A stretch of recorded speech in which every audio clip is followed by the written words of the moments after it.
ఆగ్నేయం, అది అగ్ని వైపు ఉండాలి, రైట్. ఈ ఈ భోజనపు బల్ల ఏ వైపున ఉండాలో తెలుసా? పడమటి దిక్కున ఉండాలి.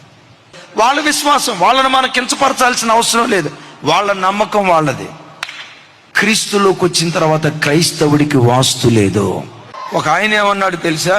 ఊరుకోండి పాస్టర్ గారు, ప్రత్యక్ష గుడారంలోనే వాస్తు ఉందండి, ప్రత్యక్ష గుడారం కూడా వాస్తు ప్రకారమే కట్టాడండి అన్నాడు.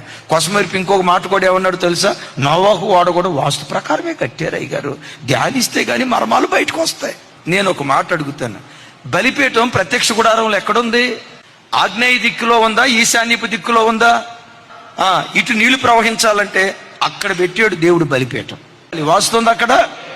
లేదు. గంగాళం ఎక్కడ ఉండాలి లెక్కన?